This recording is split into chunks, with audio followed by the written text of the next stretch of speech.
Good morning everyone, welcome to knowledge account. আমরা দেখবো আজকে 29 এপ্রিল 2026 এর ইম্পর্টেন্ট কারেন্ট অ্যাফেয়ার্স, তার সাথে সাথে রিলেটেড স্ট্র্যাটেজিকে।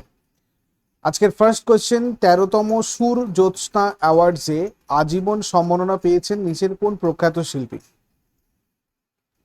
দেখো, সুমিত্রা গুহ এবং পণ্ডিত লক্ষণ কৃষ্ণরাও পণ্ডিত, এনারা দুজন সুর জ্যোৎস্না অ্যাওয়ার্ড পেয়েছেন, আজীবন সম্মাননা। একটু ডিটেলস দেখে নেব। 13তম সূর্যজ্যোৎস্না ন্যাশনাল মিউজিক অ্যাওয়ার্ড পেয়েছেন আমাদের হিন্দুস্তানি শাস্ত্রীয় সঙ্গীত শিল্পী সুমিত্রা গুহ। ইনি অন্ধ্রপ্রদেশের একজন শাস্ত্রীয় কণ্ঠশিল্পী, যিনি কর্ণাটকী এবং হিন্দুস্তানি দুটো সঙ্গীতেই পারদর্শী। এবং পণ্ডিত লক্ষণ কৃষ্ণরাও পণ্ডিত, ইনিও মধ্যপ্রদেশের গোয়ালিয়র ঘরানার একজন শিল্পী, সঙ্গীত শিল্পী, গোয়ালিয়র ঘরানার।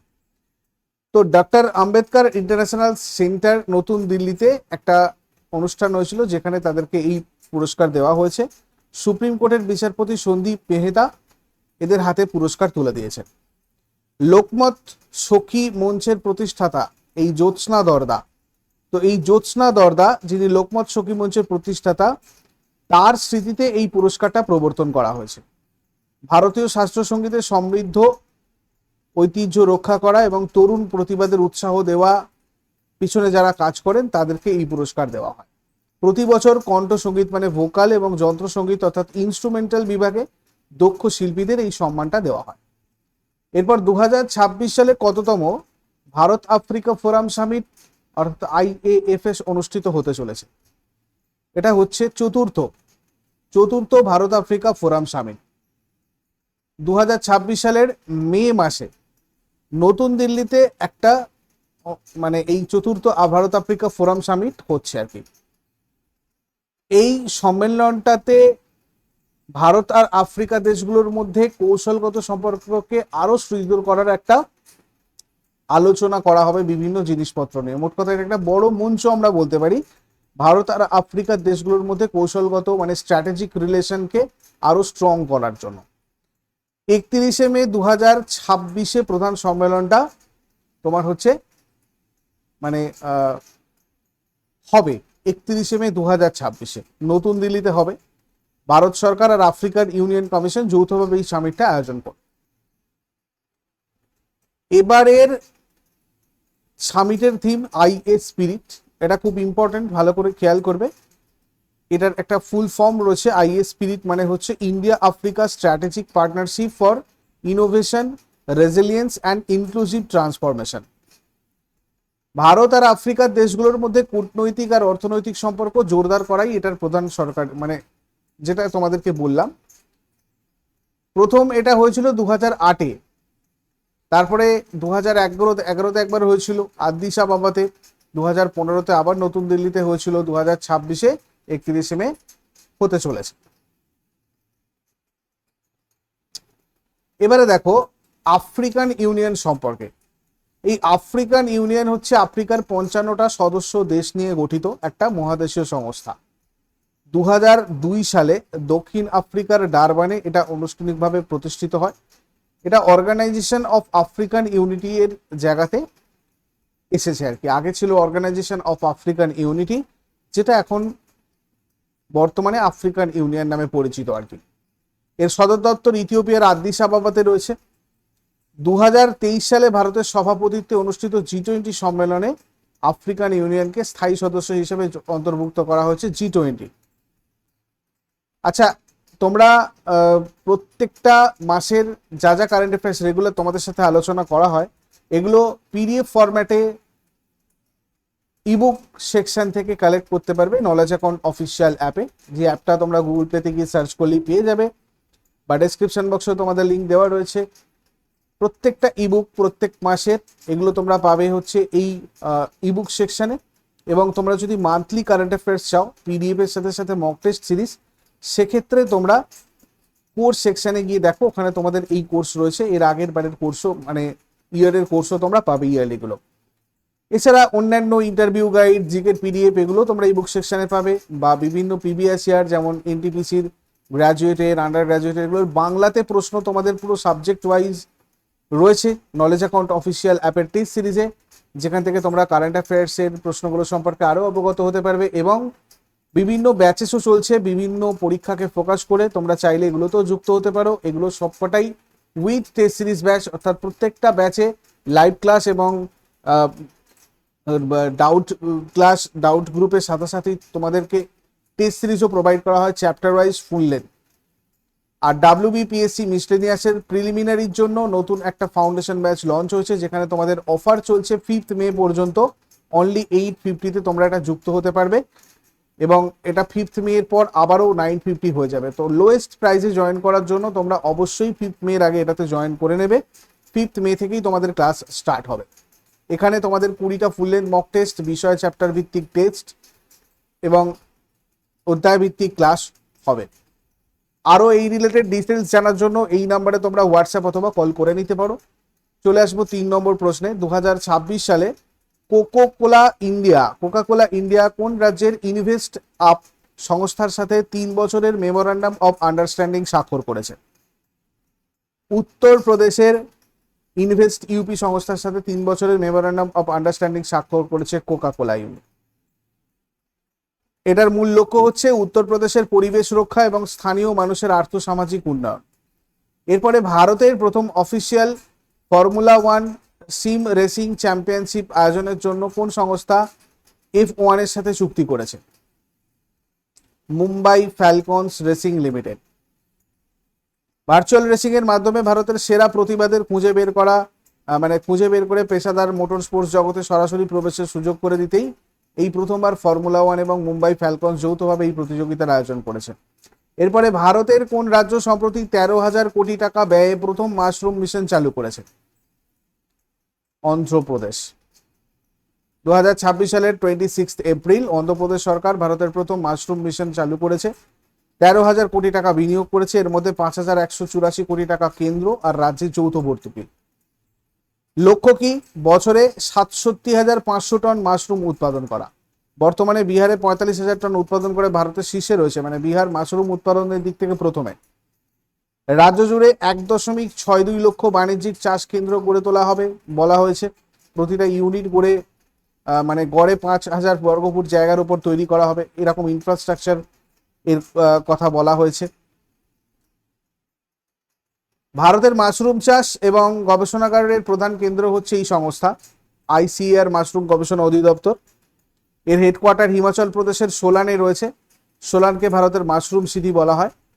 1983 সালে ইন্ডিয়ান কাউন্সিল অফ এগ্রিকালচারাল রিসার্চের অধীনে এটা প্রতিষ্ঠিত হয়। এরা ভারতের মাশরুম উৎপাদন ক্ষমতা বৃদ্ধির জন্য নোডাল এজেন্সি হিসেবে কাজ করে। এরপরে global report on food crisis 2026 অনুযায়ী তীব্র ক্ষুধার সম্মুখীন শীর্ষ 10টা দেশের তালিকায় কোন প্রতিবেশী দেশ স্থান পেয়েছে? পাকিস্তান। বিশ্বের তীব্র খাদ্য সংকটে থাকা শীর্ষ 10টা দেশের তালিকায় পাকিস্তান স্থান পেয়েছে। এর মূল কারণ হচ্ছে চরম আবহাওয়া। 2025 সালে ভয়াবহ বর্ষার বন্যায় পাকিস্তানের 60 লক্ষাধিক মানুষ ক্ষতিগ্রস্ত হয়েছে এবং কৃষি আর পরিকাঠামোর ব্যাপক ক্ষয়ক্ষতি হয়েছে। তো ওয়ার্ল্ড ফুড প্রোগ্রাম সম্পর্কে যদি দেখি আমরা, এটা 1961-এ প্রতিষ্ঠিত হয় ইউনাইটেড নেশনসের দ্বারা। এর হেডকোয়ার্টার ইটালির রোমে রয়েছে। বিশ্বব্যাপী ক্ষুধা আর খাদ্য সংকট মোকাবিলা করাটাই এই ওয়ার্ল্ড ফুড প্রোগ্রামের প্রধান কাজ। 2020 সালে নোবেল পিস প্রাইজ পেয়েছিল ওয়ার্ল্ড ফুড প্রোগ্রাম। আর ফুড অ্যান্ড এগ্রিকালচারাল অর্গানাইজেশন অর্থাৎ FAO এটা প্রতিষ্ঠিত হয় 16 অক্টোবর 1945-এ। এর হেডকোয়ার্টার রোমেই রয়েছে। ইউনাইটেড নেশন প্রতিষ্ঠিত করেছিল। প্রতি বছর 16 অক্টোবর ওয়ার্ল্ড ফুড ডে পালন করা হয়। এরপরে কোন দেশ 2026 সালে গ্রিন ট্যাক্স সারচার্জ চালু করেছে? গ্রিন ট্যাক্স সারচার্জ এটা চালু করেছে নাইজেরিয়া। দূষণ কমাতে এবং বৈদ্যুতিক যানবাহনকে উৎসাহিত করতে সে দেশের সরকার উচ্চ নির্গমনকারী যানবাহনের উপর গ্রিন ট্যাক্স আরোপ করেছে। 1 এপ্রিল 2026 এটা ঘোষিত হয়, কার্যকর হয় 26-এর 1 জুলাই। জ্বালানি সাশ্রয়ী এবং বৈদ্যুতিক যানবাহনের ব্যবহার বৃদ্ধি করা এবং বেশি জ্বালানি খরচ করা, মানে ফুয়েল গ্যাসোলিন যেটা আর কি, ঠিক আছে, গাড়ি আমদানি কমানো, এটাই লক্ষ্য। গাড়ির ইঞ্জিনের ক্ষমতার উপর ভিত্তি করে এই অতিরিক্ত কর বা সারচার্জ ধার্য করা হয়েছে। 2000 সিসির কম হলে কোনো ট্যাক্স নেই। 2000 সিসি থেকে 3999 সিসি হলে 2% অতিরিক্ত ট্যাক্স। আর 4000 সিসি এবং তার বেশি হলে 4% অতিরিক্ত ট্যাক্স এক্ষেত্রে দিতে হবে। এরপরে কোন দেশের গবেষকরা সম্প্রতি কয়লা না পুড়িয়ে বিদ্যুৎ উৎপাদনের জেসিডিসিএফসি প্রযুক্তি তৈরি করেছেন? চায়না, চীন। কয়লা থেকে দূষণহীন বিদ্যুৎ উৎপাদনের নতুন প্রযুক্তি সেনজেন ইউনিভার্সিটি, চীনের একটা ইউনিভার্সিটি উদ্ভাবন করেছে এটা। জিরো কার্বন এমিশন ডাইরেক্ট কোল ফুয়েল সেল প্রযুক্তি, জেডসিডিসিএফসি মানে। তো এই প্রযুক্তিটা ইউজ করে এটা করা হচ্ছে, যেখানে কয়লা না পুড়িয়ে সরাসরি বিদ্যুৎ উৎপাদন করা যাবে। দেখো, আগে যেটা হতো কয়লা থেকে তাপ থেকে বাষ্প টারবাইন ঘুরিয়ে তারপরে বিদ্যুৎ, কিন্তু এক্ষেত্রে নতুন প্রযুক্তি অনুযায়ী মানে জেডসিডিসিএফসি তে কয়লা থেকে সরাসরি রাসায়নিক বিক্রিয়া এবং সেখান থেকে সরাসরি বিদ্যুৎ উৎপাদন করা যাবে এবং নির্গত কার্বন ডাই অক্সাইড এখানে সহজেই সংগ্রহ করা যাবে। যেখানে দূষণ তোমার হচ্ছে নতুন পদ্ধতিতে কমানো যেত এইটা, সেখানে এটা এতটা কমানো যাবে। সম্প্রতি মিশন মৌসুমের অধীনে কোন শহরে অত্যাধুনিক ডপলার ওয়েদার রাডার স্থাপন করা হয়েছে? দেখো, এটা করা হয়েছে মহাবালেশ্বরে। মহাবালেশ্বরের নতুন ডপলার ওয়েদার রাডার উদ্বোধন করেছে Indian Institute of Tropical Meteorology, Pune. ভূবিজ্ঞান মন্ত্রক এটা উদ্বোধন করেছে high altitude cloud physics laboratory Mahabaleshwar এই যেটা রয়েছে মহারাষ্ট্রে, এখানে করা হয়েছে। পশ্চিমঘাট পর্বতমালার প্রায় 1400 মিটার উচ্চতা এটা স্থাপন করা হয়েছে। এরপরে দ্য ওয়েলথ রিপোর্ট 2026 অনুযায়ী বিলিয়নারের সংখ্যার বিচারে ভারতের বিশ্বব্যাপী র্যাঙ্ক কত? তৃতীয়। নাইট ফ্র্যাঙ্ক হচ্ছে প্রকাশক ক্ষেত্রে এবং ভারত ষষ্ঠ স্থানে রয়েছে। ভারত তৃতীয় স্থানে রয়েছে বিশ্বব্যাপী র্যাঙ্ক বিলিয়নিয়ারের দিক থেকে, আমেরিকা এবং চীনের পরে। মানে 2026 সালে ভারতে 19,877 জন অতি ধনী ব্যক্তি এবং 207 জন বিলিয়নিয়ার হয়েছেন। অতি ধনী ব্যক্তি কাদেরকে বলা হয়? যাদের নিট ওয়েলথ $30 মিলিয়ন বা তার বেশি। আর 2026 সালে ভারতে এর সংখ্যা বিশ্বব্যাপী অতি ধনী জনসংখ্যার 2.8%, মানে 5 বছর আগে এটা ছিল মাত্র 2%। আর বিলিয়নিয়ার মানে গত 5 বছরে ভারতের বিলিয়নিয়ারের সংখ্যা 58% থেকে বেড়ে 207-এ পৌঁছেছে। এক্ষেত্রে ভারতের আগে ছিল শুধুমাত্র 914, মানে আমেরিকা আর চীন 885, তারপরে আমাদের ভারত। র্যাঙ্ক ওয়াইজ দেখতে যদি চাই আমরা, আমেরিকার হচ্ছে 2,51,352 জন UHNWIS 2026 অতি ধনী সংখ্যা।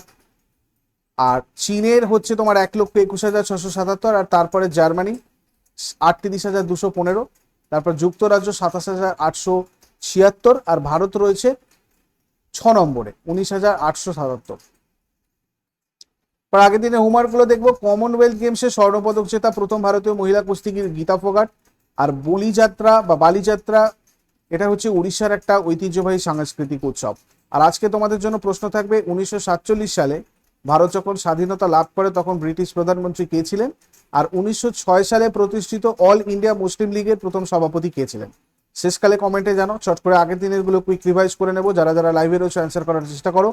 28 এপ্রিল 2026 এর রিভিশন।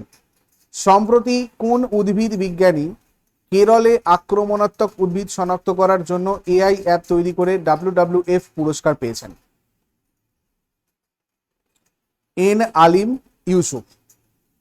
ভারতের প্রথম বেসরকারিভাবে তৈরি অরবিটাল রকেটটার নাম কি? বিক্রম-1। প্রখ্যাত ফটো সাংবাদিক রঘু রায় কত সালে ভারত সরকার কর্তৃক পদ্মশ্রী সম্মানে ভূষিত হয়েছিলেন? 1971 সালে। অন্ধ্রপ্রদেশ হাইকোর্টের প্রথম মহিলা প্রধান বিচারপতি হিসাবে কে শপথ নিয়েছেন? বিচারপতি লিসা গিল। বিশ্ব স্বাস্থ্য সংস্থা 2026 সালে কত ওজনের কম শিশুদের জন্য প্রথম ম্যালেরিয়া ওষুধের অনুমোদন দিয়েছে? 5 কেজি। প্রতি বছর বিশ্ব ম্যালেরিয়া দিবস কবে পালন করা হয়? 25 April. Delhi metro international limited এর প্রথম সিইও হিসাবে কাকে নিযুক্ত করা হয়েছে? সঞ্জয় জামোয়ার। ভারতের কোন মিউনিসিপ্যাল কর্পোরেশন সম্প্রতি ইউনিডুর জেম অ্যাওয়ার্ড 2026 জিতেছে? Guntur municipal corporation. 2026 সালে কোন ব্যাংকের এমডি ও সিও হিসাবে রজনীশ কর্ণাটকের মেয়াদ 3 বছর বাড়ানো হয়েছে? Bank of India. নাসা কর্তৃক উন্মোচিত রোমান স্পেস টেলিস্কোপ মূলত কোন বিষয়টি গবেষণার জন্য তৈরি করা হয়েছে? ডার্ক ম্যাটার এবং ডার্ক এনার্জি। জেফ বেজোসের মহাকাশ গবেষণা সংস্থা ব্লু অরিজিনের ভারী রকেটটির নাম কি? New Glenn. এগুলো ছিল আগের দিনের কোয়েশ্চেন্স। ইউজফুল বলে মনে হলে অবশ্যই সবাই লাইক করো, বন্ধুদের সাথে শেয়ার করো, কমেন্ট করে তোমাদের ভ্যালুয়েবল ফিডব্যাক জানাও। আর প্রতিদিন সকাল 6টার সময় ডেলি কারেন্ট অ্যাফেয়ার্সের আপডেটের জন্য নলেজ অ্যাকাউন্টকে সাবস্ক্রাইব করে বেল আইকন প্রেস করে অলে ক্লিক করে রাখো। Thank you so much, take care, have a great day.